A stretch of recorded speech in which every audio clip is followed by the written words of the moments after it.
Beh, cos'è quella faccia, eh? Dai, su, non ne facciamo un dramma. Vedrai che quando sei guarito ci ridi sopra.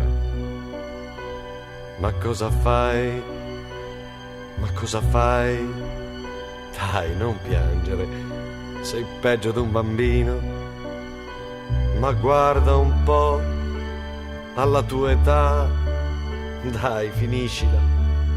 Che vuoi che sappiano le suore? Ma smettila fissato, è chiaro che guarisci. Ma che ti metti in mente? Vedrai che starai bene.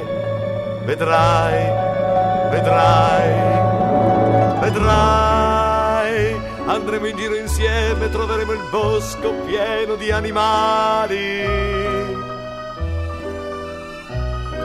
E poi andremo con la barca dove il mare è alto in mezzo ai pescecani. E dopo stanchi morti andremo fuori a cena dalla zia Morina, che ci farà il coniglio e ci darà quel vino che c'ha solo lei. Vedrai, vedrai, ci ubriacheremo insieme e canteremo in coro le nostre canzoni. E poi ci butteranno fuori e sveglieremo tutti pieni d'allegria.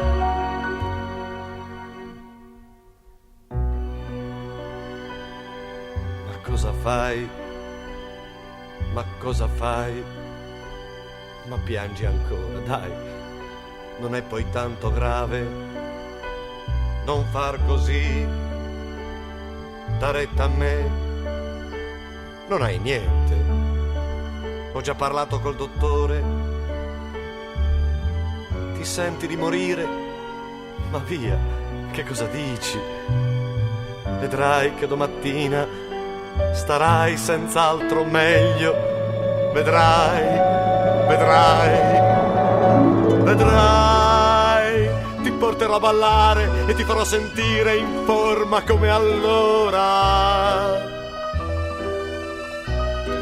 Vedrai, le nostre mogli a casa andremo in giro soli in cerca d'avventura. E come da ragazzi tu sarai il migliore, mi farai soffrire. Mi ruberai la donna e mi dirai ridendo che ami solo lei. Vedrai, vedrai, ci ubriacheremo insieme e canteremo in coro le nostre canzoni. E poi ci butteranno fuori e sveglieremo tutti pieni d'allegria. Vedrai, vedrai, vedrai.